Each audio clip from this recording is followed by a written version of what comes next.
parte, eu sou presidente da Comissão de Meio Ambiente e Sustentabilidade da CEBIC, painel coordenado entre a CNA, a CEBIC e a POIC, que é meu amigo Nilson Oliveira. E nosso painel será eventos climáticos extremos na indústria da construção, oportunidades e responsabilidades, né, no nosso setor. E nós teremos ao longo da palestra, né, os atendentes para poder, quem quiser formular as perguntas, que só serão feitas por escrito, está, só basta pegar, que todo mundo tenha os formulários.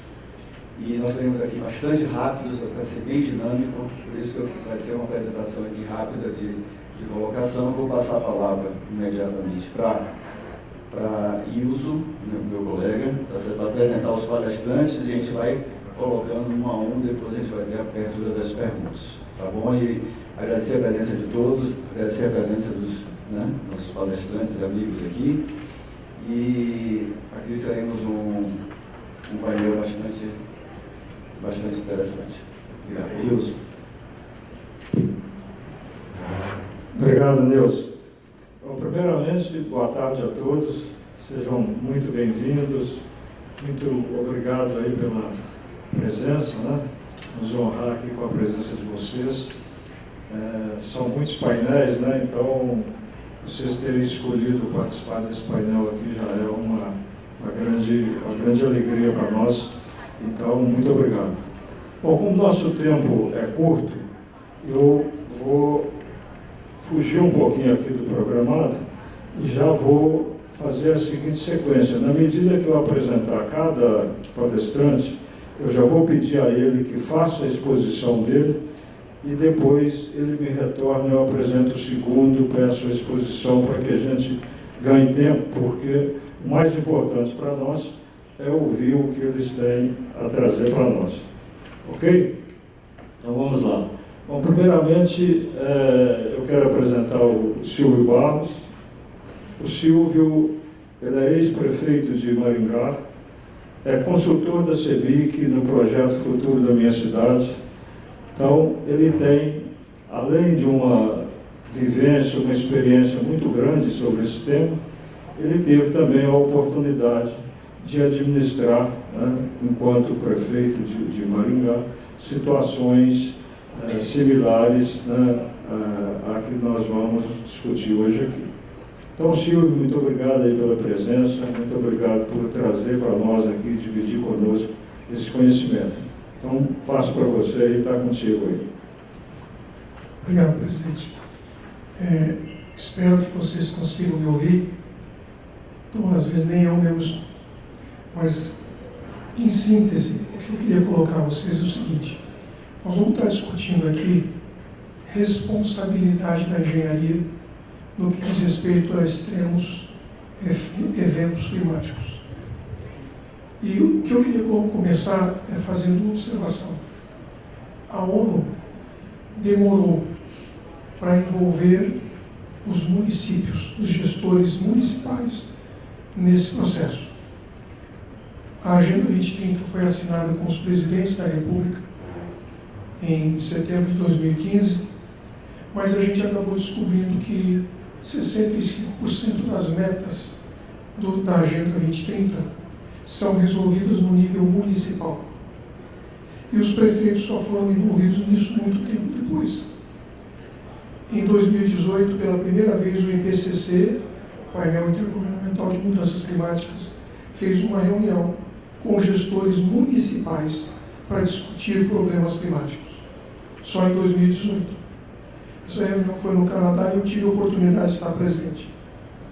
Nesse evento, a gente teve um impacto muito grande quando os líderes dos esquimós fizeram uma apresentação mostrando o que representa para a vida deles mudança climática, o derretimento da calota polar. Isso significa não ter mais condição de sobrevivência, porque tudo depende do gelo. E quando não tem mais gelo, eles não conseguem sequer se movimentar, porque eles andam em cima do gelo para buscar comida, para buscar combustível, e em cima da água não dá para andar de caminhão. não dá para andar de nenhum equipamento que eles têm. E não tem mais gelo. A mudança climática será muito grave para algumas pessoas. E às vezes no nosso conforto aqui, a gente não percebe isso. Mas está aí o IPCC mostrando o que vai acontecer com o mundo e mostrando este alerta vermelho para a humanidade por conta de mudanças climáticas. A gente está tendo todas as informações, são 80 mil cientistas que estão avisando a gente que a coisa vai ficar pior, cada vez os eventos climáticos serão mais extremos e mais frequentes. Não vai dar tempo de consertar um, já chegou o outro. Só que nós podemos não acreditar, e parece que tem muita gente que não quer acreditar, que não está disposta a isso. Mas esse mapa mostra para a gente, de todos os eventos climáticos registrados no mundo, quais são aqueles que têm relação com o impacto antrópico. Os que estão em azul são naturais. Os que estão em vermelho foram provocados por nós. E essa situação vai ficar pior. Como é que nós vamos conseguir resolver isso? Qual é o papel da engenharia na prevenção e na solução desses problemas? Eu queria chamar a atenção de vocês aqui para uma coisa. Fazendo uma relação entre o nosso planeta e um ovo, a troposfera, que é a área onde nós vivemos, tudo que nós somos e tudo que nós temos acontece na troposfera. Ela só tem 8 quilômetros no máximo de espessura. A gente não vive embaixo da Terra. E a gente não vive acima de 8.000 metros de altura, porque é impossível respirar. Tudo que acontece na nossa vida acontece nessa casquinha. E se a gente fizer uma correlação com o ovo, a nossa troposfera é muito mais fina do que a casca do ovo, se comparado com o diâmetro da Terra. Ou seja, ela é extremamente frágil. E o que nós estamos fazendo? O que nós estamos fazendo com esse único pedaço onde nós temos possibilidade de viver, de sobreviver? Será que com toda a nossa inteligência, com todo o nosso conhecimento, a gente não vai conseguir achar uma solução para continuar vivendo aqui?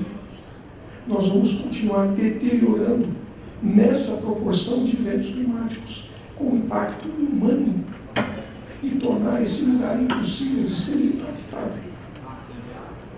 Qual é o papel da engenharia? O que está acontecendo? Nós estamos tendo muito mais chuva do que nunca tivemos na vida. Os números não têm precedente. O que aconteceu em São Sebastião, 800 milímetros em 24 horas, isso não tem precedente. Nunca aconteceu um negócio desse. Mas vai acontecer de novo e não vai demorar muito. Como que a gente lida com isso? Olha todas essas informações, essas notícias de tempestades, de chuvas que ocorreram num período como nunca houve registro antes. E aí o que eu quero colocar para vocês é o seguinte: nesse contexto ocorrem as ocupações irregulares. As nossas cidades vão sendo ocupadas de forma irregular, em áreas de risco. E essas pessoas acham que não tem outra opção. Eles são empurrados para essas áreas. E, infelizmente, isto está sendo permitido. Não há força, não tem impulso para retirar essas pessoas e muito menos para impedi-las de ocupar esses espaços. E a quantidade de gente que está ocupando essas áreas de risco só faz aumentar. Enquanto as áreas de risco também aumentam exponencialmente. Exponencialmente. Não é um crescimento gradual, é exponencial. Este casamento é trágico. E essa tragédia estava anunciada. o Ministério Público avisou por escrito, notificou que as pessoas tinham que ser retiradas daquele espaço. No entanto, nada foi feito. Eles não foram retirados. Por quê? Falta dinheiro? É improvável. Falta coragem política para enfrentar o desgaste? Com certeza absoluta. Qual foi o resultado? Mortes. Mas e a engenharia? O que nós temos que ver com isso? A gente, exceto eu, né, não sou um político. Aqui está a Barra do Saí. Ela estava urbanizada. Urbanizada. Está aí, gente. As pessoas não querem sair de lá porque tinha luz elétrica, porque tinha pavimentação, numa área que não podia ser ocupada. Quem fez isso? Que tipo de empresa instala eletrificação? Empresa de engenharia. Que tipo de empresa faz infraestrutura de viária? Empresa de engenharia. Nós somos corresponsáveis. Nós ajudamos a fazer o que está errado. E em algum momento a gente tem que deitar no travesseiro e não conseguir dormir por conta das pessoas que morreram. O que nós vamos fazer? A engenharia vai continuar agindo apenas pelo interesse comercial? Se a prefeitura me contrata para fazer, eu faço. Eu vou lá e faço. Eu queria terminar dizendo para vocês o seguinte. Isso que vocês estão vendo aí na tela é como que a gente calcula a drenagem hoje. Um engenheiro que está saindo da faculdade hoje, este ano vai sair com um diploma, ele está aprendendo a calcular a drenagem desse jeito. Baseado no índice de recorrência das chuvas para trás. E o IPCC já falou para a gente que as chuvas para frente não tem nenhuma referência com as chuvas de trás. Ou seja, engenheiros estão sendo formados este ano em centenas de faculdades de engenharia, aprendendo a calcular a drenagem de um novo bairro, de uma nova área de expansão urbana, de uma forma que não vai suportar a vazão. Nós estamos hoje em prefeituras aprovando loteamentos que vão condenar essas pessoas a perder tudo. Mas nós estamos fazendo isso hoje, com o conhecimento dessas informações. E continuamos fazendo. Por quê? Por que nós estamos fazendo isso? Estão sendo feitos estudos, e esse é um do IPEA, acabou de ser feito no ano passado, sobre exatamente uma análise, uma discussão sobre esses conceitos de como calcular a drenagem na realidade de hoje. Eu quero terminar fazendo o seguinte comentário com vocês. O que determina se uma criança de 5, 6, 4 anos vai ter chance de sobreviver na vida, vai ter a possibilidade de se desenvolver, de ser alguém, não deve ser o CEP, o Código de Endereçamento Postal. Não é isso que deve determinar se uma criança morre com a boca cheia de lama aos 3 anos de idade. Não é o lugar onde ela mora, não é o bairro onde ela vive, a rua onde está a casa dela. Tem coisa muito mais importante para determinar se essas pessoas vão sobreviver ou não. Eu, como gestor público que fui, tenho essa preocupação. Não é o CEP que deveria determinar se essas pessoas sobrevivem. Nós temos que tomar outras providências, e isso virá de soluções da engenharia. Não apenas porque nos compete essa capacidade, essa responsabilidade, mas porque nós temos a oportunidade de corrigir o que está errado. E se a gente não fizer isso, como é que nós vamos conseguir dormir com essas informações a cada dia batendo na nossa cabeça? O que o setor acadêmico está fazendo? O que o setor da engenharia, do CREA, dos órgãos públicos que estão desenvolvendo hoje planejamento urbano, o que nós estamos fazendo? Eu só queria colocar essas provocações. Não tenho resposta, mas continuo cheio de perguntas. E isso não muda a nossa responsabilidade. Obrigado.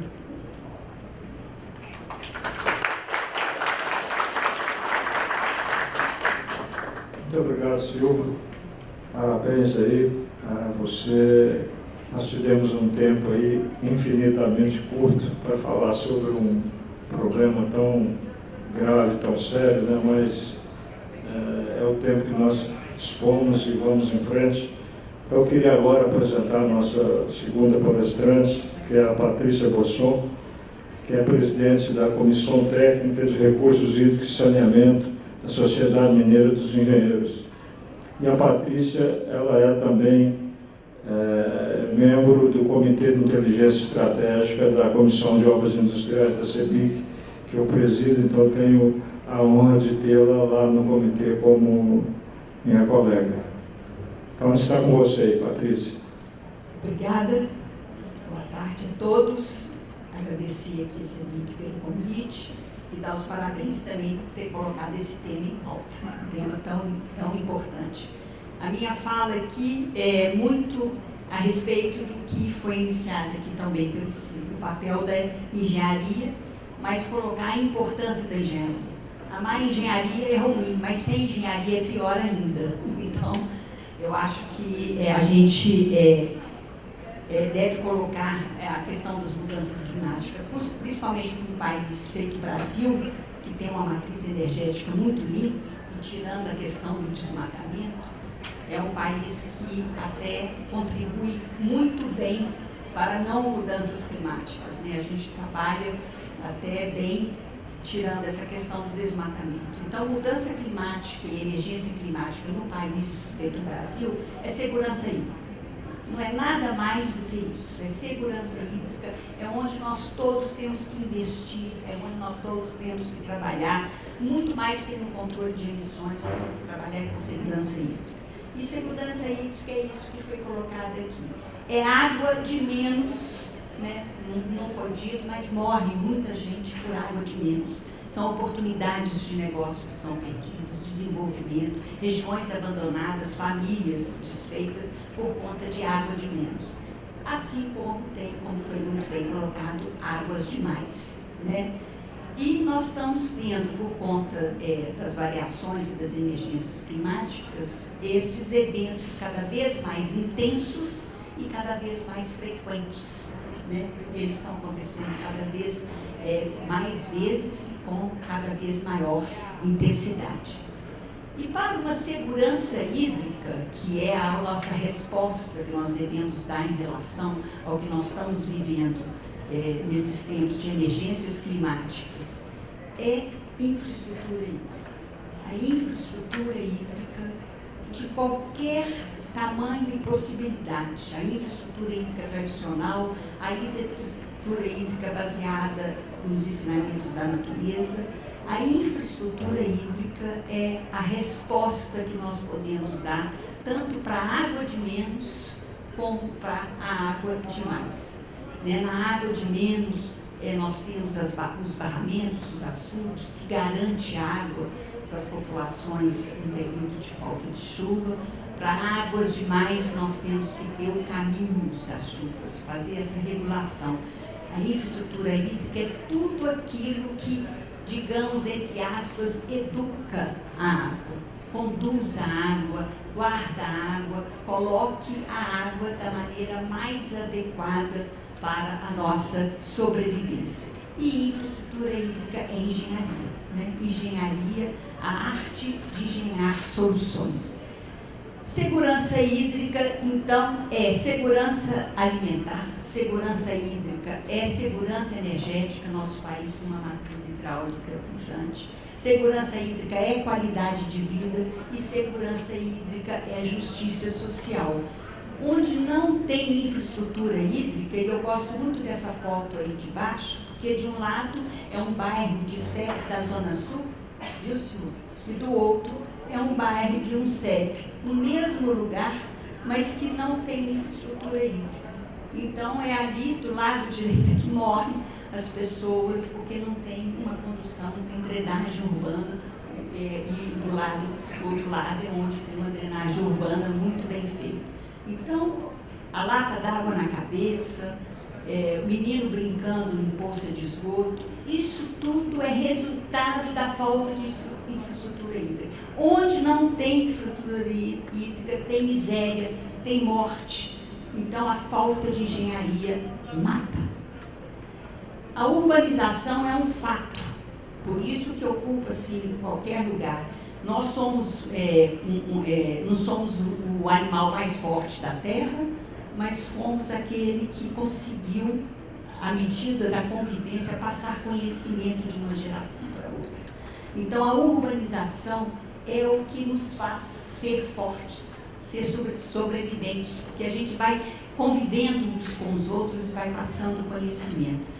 E a gente consegue isso ocupando menos território, deixando mais áreas verdes. Mas a urbanização exige infraestrutura hídrica, exige a boa engenharia. Então, a engenharia nacional tem capacidade de domínio científico no tema. Silvio, se você visitar a Associação Brasileira de Recursos Hídricos e ver as inúmeras teses de mestrado e de doutorado com novos cálculos para as chuvas que estão vindo, isso você vai ficar abismado de tanta produção científica e tanta capacidade de engenharia acumulada para poder enfrentar os problemas que estão aí hoje. Conhecimento temos e a engenharia brasileira nacional está preparada para colocar. Porque engenharia é civilizatória, mas a carreira pública de engenharia precisa ser pensada. Estávamos conversando hoje informalmente, um advogado, quando ele forma, um bacharel em direito, quando ele forma, ele tem no mínimo 5 opções de boas carreiras públicas. Ele pode ser um advogado-geral do Estado, ele pode ser um procurador, ele pode ser um promotor, ele pode ser um juiz, ele pode escolher N funções, e todas elas começam com salários no mínimo de 15 e 20 mil reais. Todas elas. É uma carreira promissora. Então, os grandes advogados, os melhores alunos da sala, vão escolher a carreira pública e a engenharia. Na área nossa de recursos hídricos e meio ambiente, inventaram uma carreira de analista ambiental para não pagar o mínimo do engenheiro.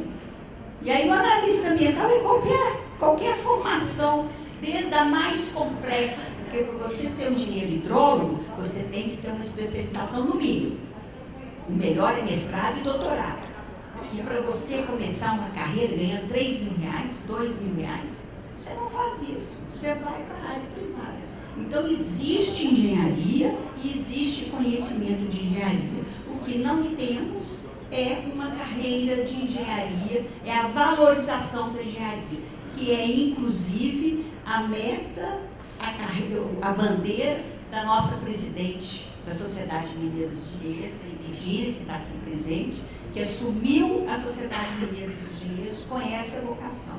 E eu estou aqui garantindo que mudança climática, a solução está na engenharia, a luz no fim do túnel é a engenharia, mas para isso precisamos de valorizar a carreira do engenheiro. Nós precisamos de estimular os nossos jovens a formar e precisamos exigir do poder público uma carreira de engenheiro condizente, tão condizente quanto é para os bacharéis de direito. Termino com uma piadinha.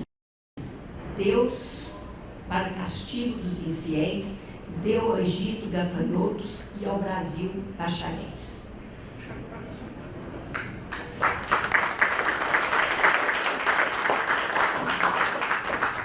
Muito obrigado, Patrícia. Parabéns. Muito obrigado por ter se disposto a vir aqui discutir esse assunto conosco. Na sequência aqui, eu vou passar então para o Felipe Sampaio.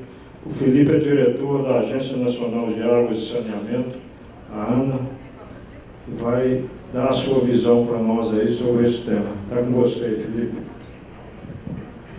Boa tarde a todos. Quero cumprimentar aqui esse painel, meus painelistas, aqui e o Jonatas, dizer que da alegria de estar aqui representando a Agência Nacional de Águas e Saneamento Básico, a ANA, que esse ano completa 23 anos, desde sua criação, em 2000, e para nós é sempre muito importante estarmos nesse fórum participando. Agradeço o convite da CEBIC para estarmos aqui. A ANA é a agência federal responsável pela gestão dos recursos hídricos, né, federais no Brasil.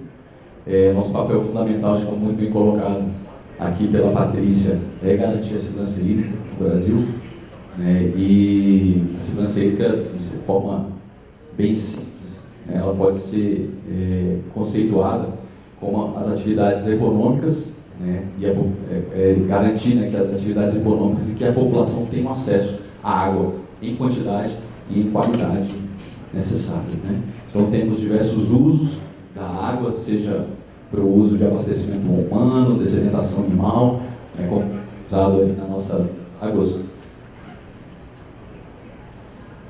como bem preconizado na nossa Lei das Águas 9433, né, que está fazendo agora 25, 26 anos, esse ano vai completar 26 anos.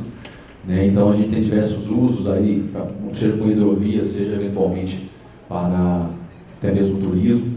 Né, a gente entende que a segurança hídrica é a gente garantir, né, nós entendemos essa água em quantidade e em qualidade para o seu uso. Né. Então, nesse contexto que hoje temos esse desafio, comum a todos os usuários a água do planeta, que é o contexto bem colocado possível das mudanças climáticas, né? Tendo em vista aquilo que temos atravessado, né? Nosso país é um país continental, né? E temos diversos desafios. No momento hoje estamos tendo seca na boa parte do Rio Grande do Sul, né? Estamos tendo eventos extremos climáticos, como colocado possível, aqui no estado de São Paulo, né? No Acre, recentemente essa semana no Maranhão, né? Então são desafios que poderiam ser de um continente, né, mas é de um país apenas, né, então temos esses desafios. Queria avançar aqui na apresentação. Então nós temos 4 dimensões de segurança hídrica, né, colocamos a dimensão, todas as dimensões devem estar balizadas, né, para a gestão da água.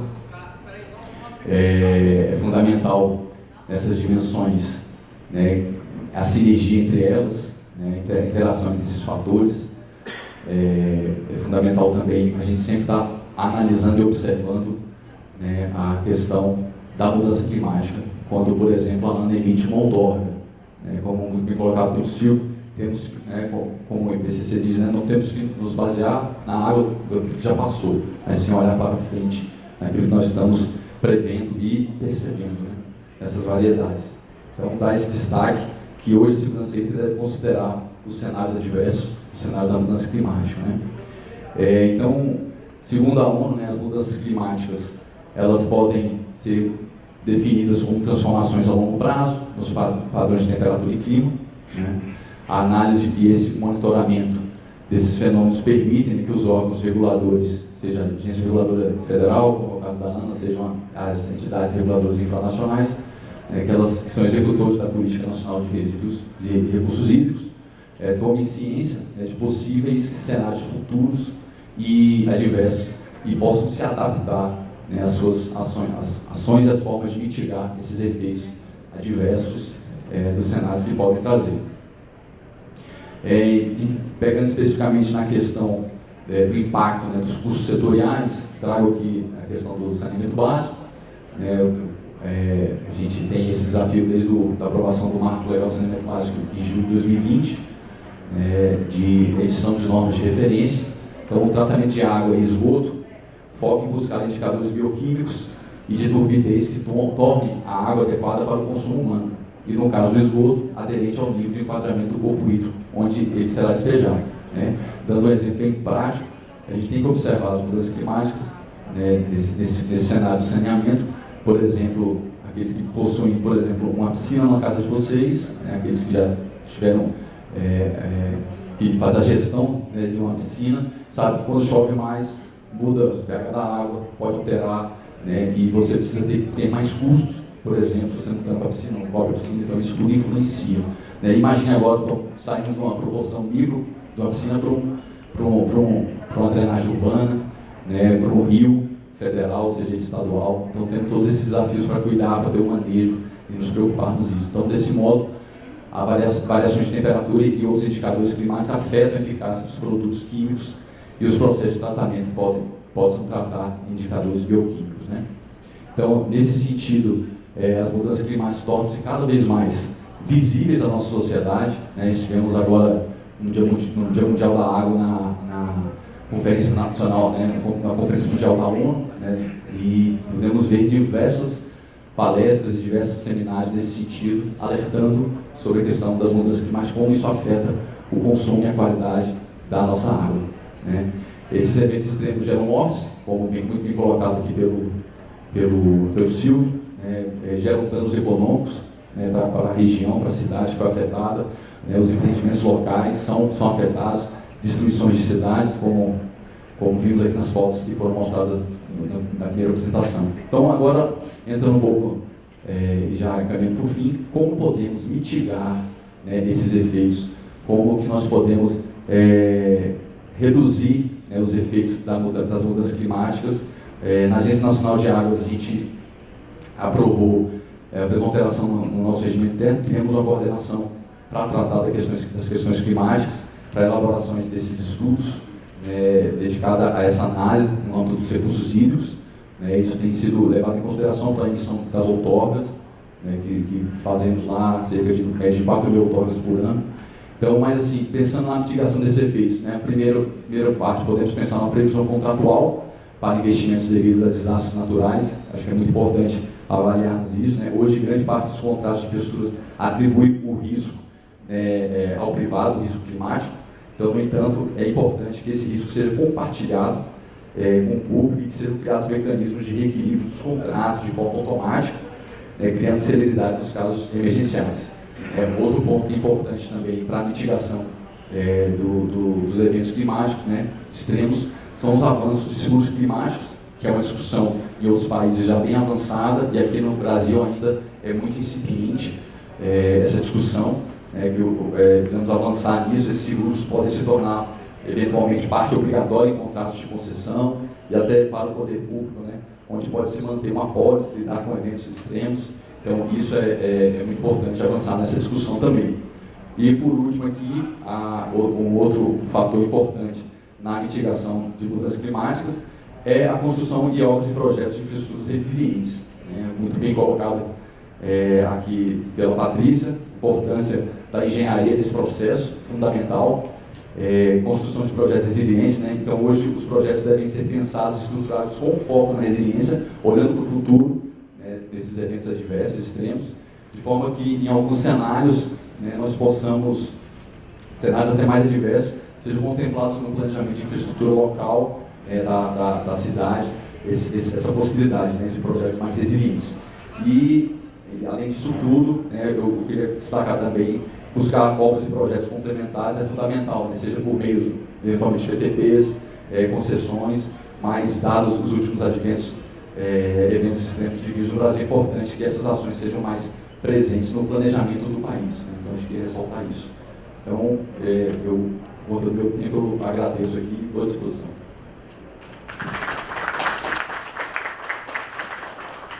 Muito obrigado, Felipe Sampaio. E agora eu passo a palavra então para o Jonatas Souza. O Jonatas, ele é subsecretário do Meio Ambiente do Estado de São Paulo. Inclusive, agradeço ao Estado de São Paulo por ele ter se disposto a vir aqui. Inclusive, hoje pela manhã, nós tivemos uma reunião aí com o governador Tarcísio de Freitas, que nos visitou também, nos deu a honra da visita. Então, está com você aí, Jonatas.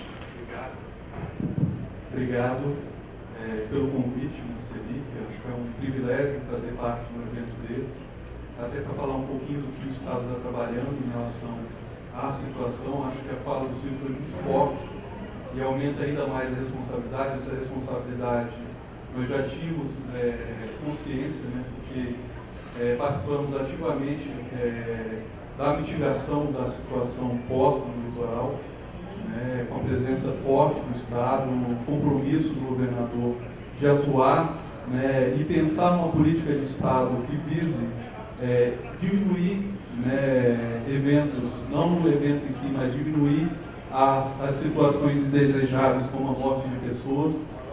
Então, nós temos feito esse trabalho, esse dever de casa, uma discussão que envolve não só a Secretaria de Meio Ambiente, como as diversas secretarias, com esse olhar de estruturar uma política de Estado com olhar em questão de eventos extremos climáticos, né? O Estado de São Paulo é um Estado bem preparado em relação à questão de arcabouço jurídico e técnico, né?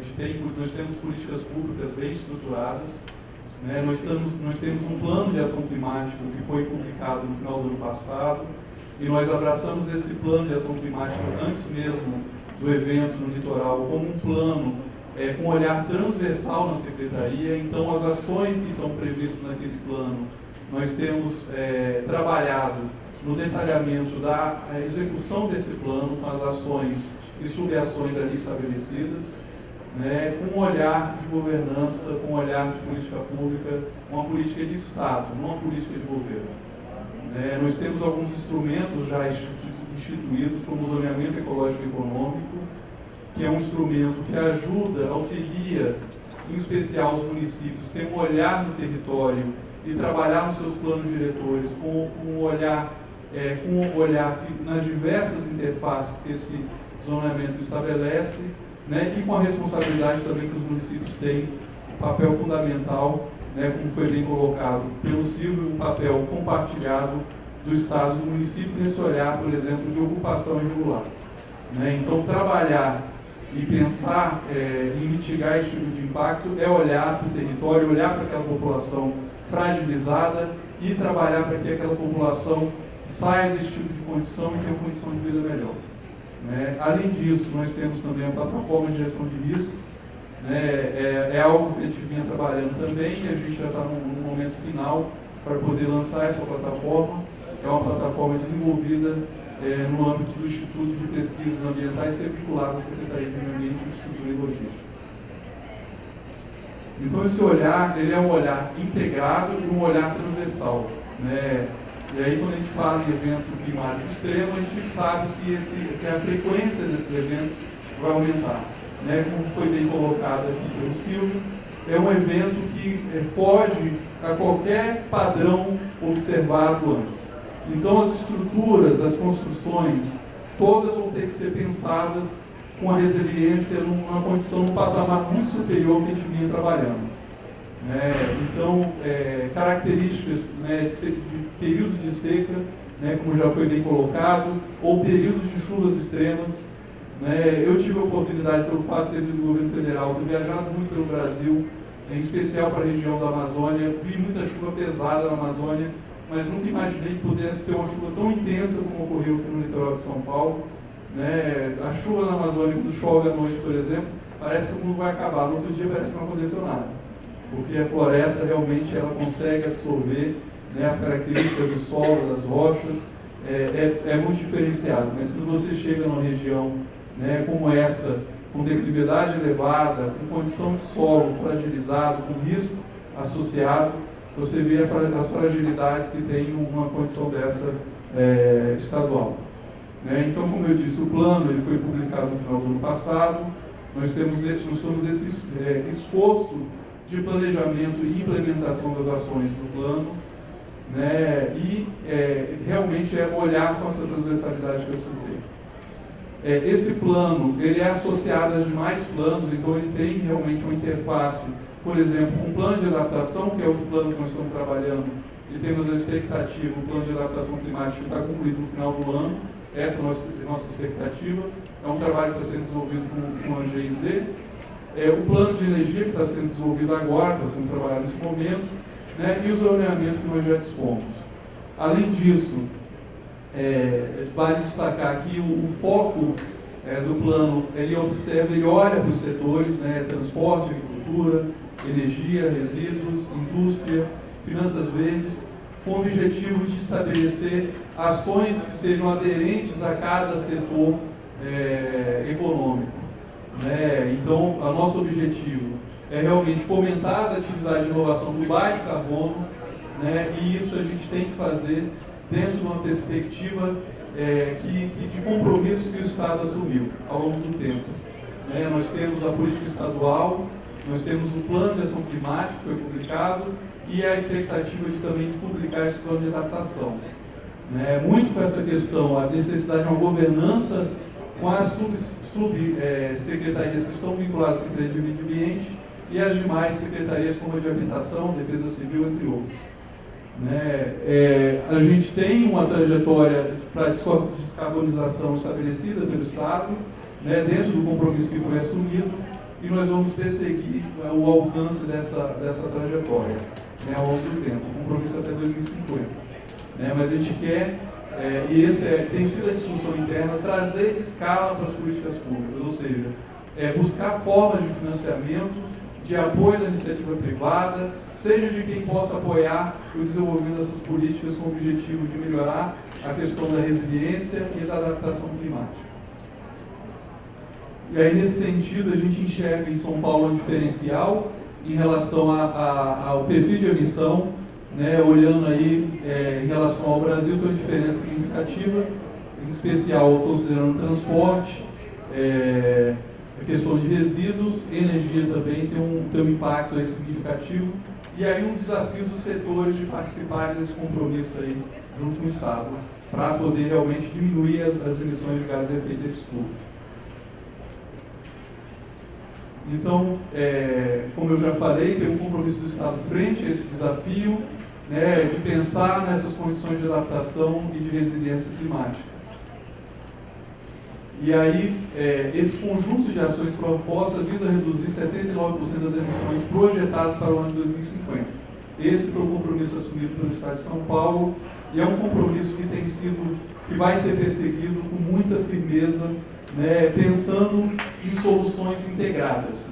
O que a gente entende que não dá para ser uma solução isolada, e aí a gente tem diversas coisas sendo discutidas, vários aspectos, em especial em soluções baseadas na natureza, a questão da restauração florestal de uma forma muito forte.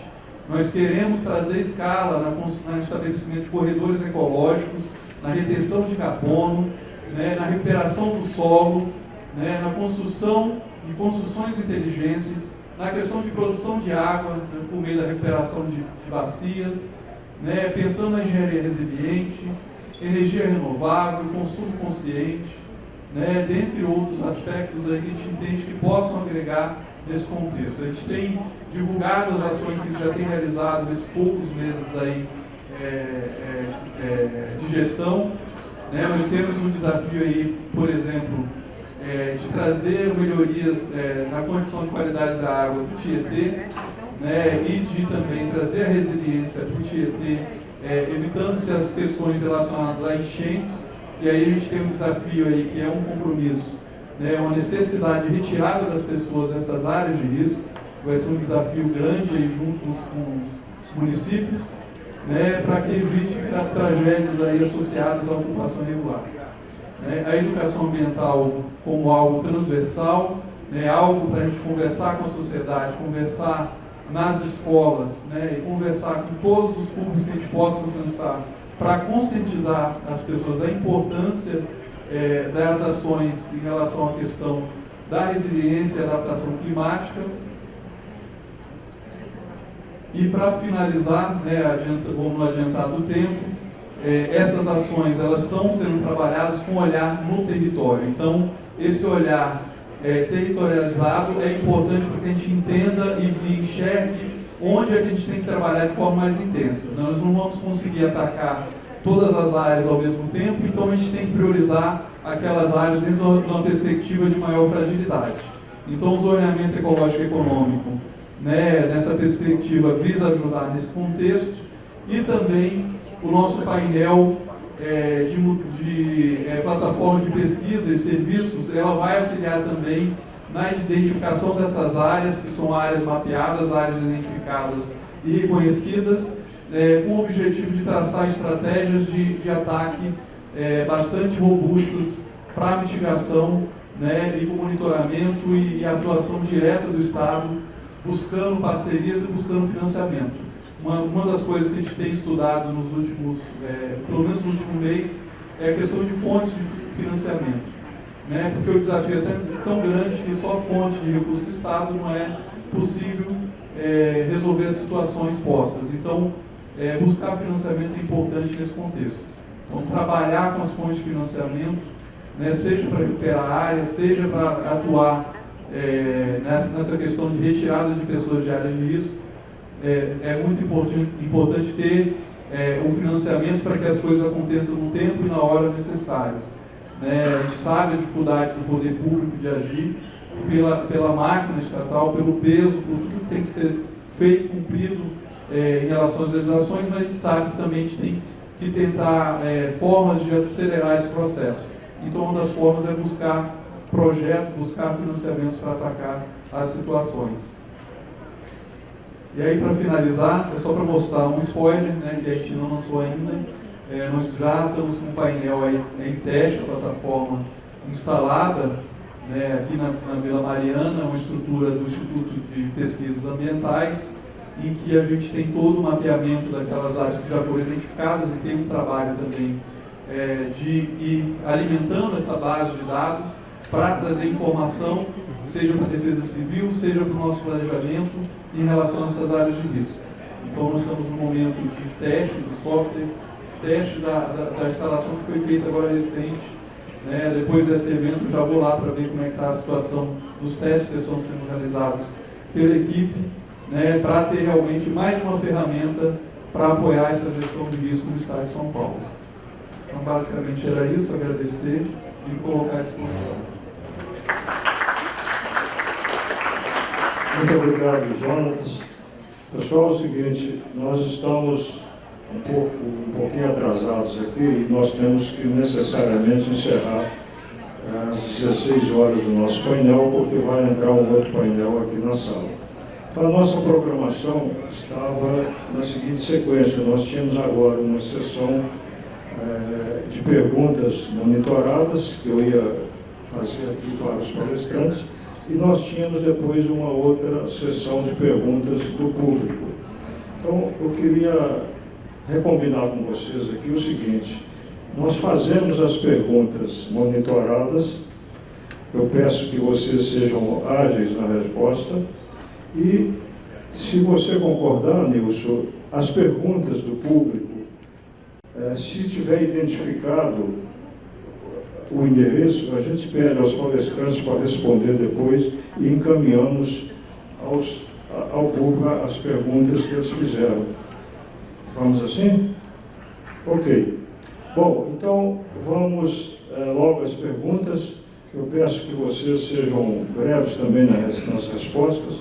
A primeira delas eu vou fazer para o Silvio.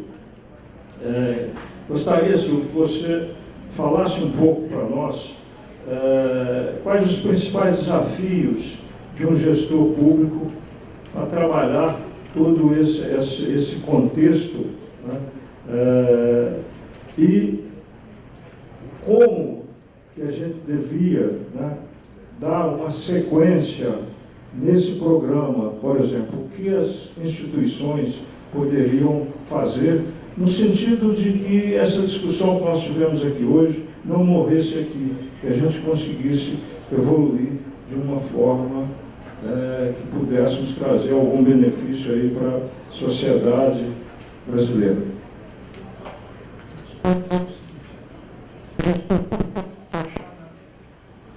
Esse assunto, o gestor público não tem que achar coisa nenhuma. Nesse assunto, ele tem que trabalhar em cima de planos, de projetos, de dados, de pesquisa. Plano de mitigação e adaptação às mudanças climáticas é absolutamente essencial. Sem isso, não vamos conseguir resolver o problema. Então, a primeira ação do gestor público, no meu entendimento, é, se não existem os planos, começar a realizá-los o mais rápido possível. E se existem, começar a colocar em prática. Esse é o caminho. O gestor não tem que ficar achando se politicamente vai dar desgaste, se vai ter dinheiro, se não vai ter dinheiro. Se não tiver dinheiro para implantar o plano, ele vai ter que arrumar o dinheiro para consertar o Estado de qualquer jeito. Então é uma questão de definir onde colocar o dinheiro primeiro. Obrigado, Silvio. A segunda colocação eu faço para a Patrícia. Patrícia, você disse o seguinte: conhecimento de engenharia nós temos. Você entende que nós não precisamos de trabalhar isso junto às instituições de ensino Nós não precisamos trabalhar o treinamento, ou nós temos o conhecimento, mas ele não está democratizado, ele não chegou ainda nas pessoas que estão à frente dos projetos.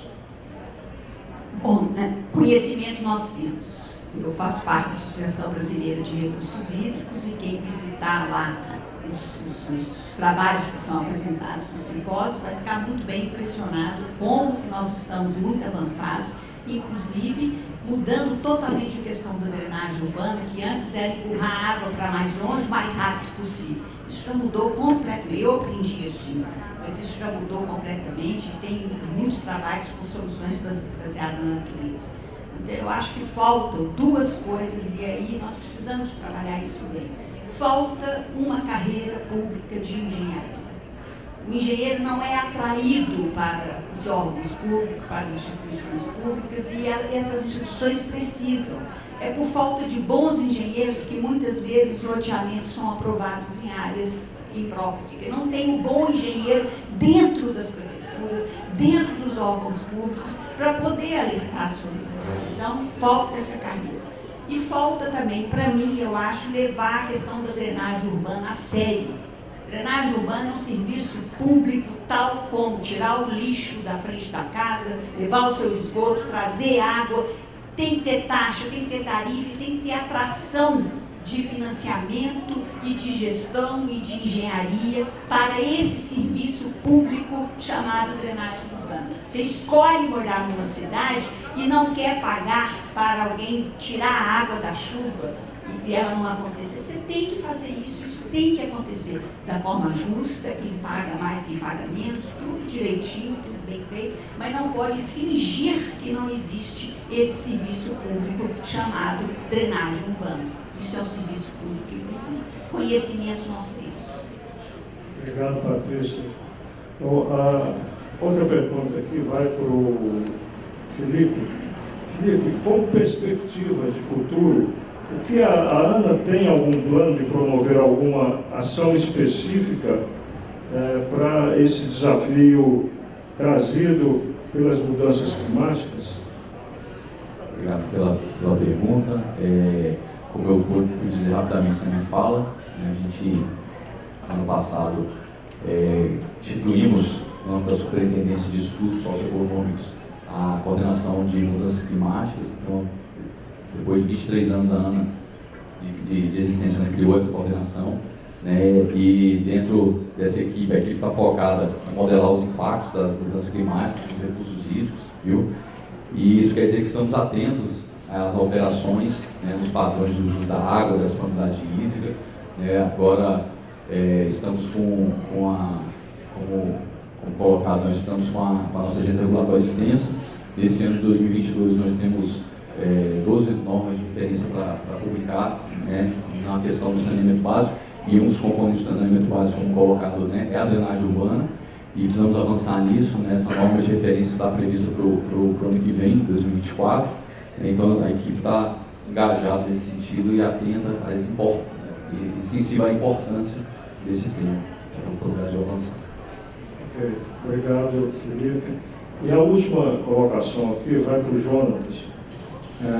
Eu queria que você falasse um pouquinho, Jonatas, para nós, embora o tempo está muito curto, sobre as lições aprendidas que vocês tiraram do caso de São Sebastião, né? Depois desse evento, vocês fizeram correções de rota no planejamento seu. O que de aprendizado saiu dali? Tem muita coisa ainda recente, né? Na verdade, a gente está num momento ainda de reflexão em cima do evento. Estive em campo, né, acompanhando as obras de desobstrução da rodovia, né, e o que a gente observa é que as obras, né, qualquer obra, por exemplo, próxima à rodovia ali, se você pensar a questão de drenagem, realmente não dá para olhar só pensando, por exemplo, na faixa de domínio da rodovia. Não é obra só para faixa de domínio, né? Os deslizamentos, por conta desse evento, eles foram muito maiores dentro da unidade de conservação que fica acima, que é o Parque Estadual da Serra do Mato. A maior parte dos deslizamentos ocorreram dentro do parque. Então a gente observa o seguinte, é uma área efetivamente frágil e as soluções que a gente vai ter que implementar é olhando também para dentro do parque, né? Seja drenagem, aí enxergar como é que a gente vai fazer essa engenharia toda. O desafio de recuperação daquelas áreas tem um desafio aí que é relevante. A gente vai ter que avaliar como é que a gente vai consociar técnicas de recuperação de áreas degradadas para poder recuperar aquele ambiente natural. E em relação à população, o que a gente entende, está muito patente para a gente, é realmente a necessidade de ter algo muito estruturado, com um olhar, né, que a Política Nacional de Meio Ambiente já colocava desde 1981. É o tripé, desenvolvimento econômico, social e ambiental. Você não tem como separar isso. Então, pensar nos projetos, né, pensar na política, tem que ser uma política de Estado. Não dá para ser uma política de governo. E é isso que nosso desafio é de trabalhar numa política que fique em pé, independente do governo que esteja à frente. Né? E que a gente consiga avançar ao longo do tempo, efetivamente, implantando esses projetos que tragam essa segurança para a população, seja do ponto de vista de urbanização e desenvolvimento do território, seja do ponto de vista de considerando essas situações atípicas que a gente tem enfrentado mais recentemente, considerando o volume de chuva, ou escassez de chuva. Eu estive no governo federal até o ano passado, eu sou servidor público federal, então, e numa carreira que tem muitos engenheiros, é uma carreira de engenheiros, geólogos, né, apesar de ter outras formações, mas é basicamente formado com servidores do CREA, né, do sistema CREA. Eu acompanhei, por exemplo, a questão da crise hídrica em 2021, o desafio que foi fazer aquela gestão para que a gente não ocorresse, chegasse num colapso que poderia chegar se não tivesse uma intervenção. Então, é trabalhar de forma proativa, pensando para frente, né? Sempre para frente e não só no momento. Pensar realmente em estruturar com esse olhar de futuro também. Muito obrigado, Jonatas. Então, eu vou passar agora para o Nilson para fazer o encerramento do painel.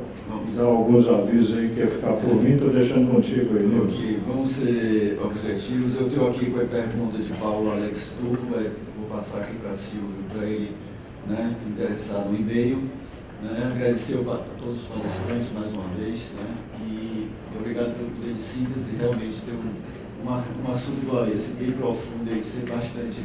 Mas a ideia nossa é levar esse assunto ao longo do ano, aprofundando, buscando soluções. A parte da drenagem urbana realmente está sendo um patinho feio, ninguém está olhando isso, e nós vamos começar a jogar a luz em cima disso. Queria que todo mundo permanecesse aqui, que nós vamos começar um outro painel, como preparar as empresas para a economia de baixo carbono. A gente vai fazer aqui um VaptVupt. Tem aqui, vai aparecer um QR Code aqui para avaliação do painel, quem quiser colocar também a partir daí. Muito obrigado a todos e vamos fazer essa mudança aqui rápida de palestrante para a gente começar logo no